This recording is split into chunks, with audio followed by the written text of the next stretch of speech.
Øhm, jeg har prøvet det at blaffe, faktisk kun en gang i mit liv indtil videre. Men jeg fik en super god oplevelse med det, og synes det var rigtig hyggeligt, og en fin måde at gøre det på. Grunden til, at jeg egentlig kom ud og endte med at blaffe, det var fordi, jeg skulle med en veninde og nogle andre venner til Odense. Jeg bor selv i Roskilde. Vi skulle til Odense for at komme til en 18-års fødselsdag, og det kostede, med offentlig transport, tror jeg, det kostede 220 kroner eller sådan noget. Men så fandt jeg ud af, da jeg tjekkede ud i Odense, at jeg rent faktisk ikke havde flere penge på mit rejsekort, så jeg kunne alligevel ikke komme hjem. Og så stod jeg der sammen med en veninde, som heller ikke gad at bruge 200 kroner for at komme den anden vej. Og så endte vi med at snakke om til festen der, sådan halvberuset. Fuck, det ville egentlig være sjovt, hvis vi skulle blaffe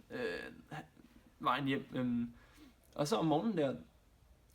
så snakkede vi om det igen, og var sådan der, hey, det kunne være sjovt nok at gøre, ingen af os har prøvet det før. Og så lavede vi sådan en lille skilt, vi har bare sådan et stykke pap, hvor vi skrev mod Roskilde på, og så gik vi ud på en vej, sådan en relativt stor vej, så blev vi samlet op der efter 20 minutter af en musiker, som var super sød og imødekommende, og som ikke selv skulle til Roskilde, men han kørte os bare ud af byen, og så hen til en afkørsel ved motorvejen. Og så få minutter senere, da vi var blevet sat af, han var kørt videre, så blev vi hentet op af en mormor og sin barnebarn, han faktisk kom fra Roskilde, og de endte med at køre os hele den lange vej, helt gratis, og det var super hyggeligt, fordi hende mormoren var meget sådan her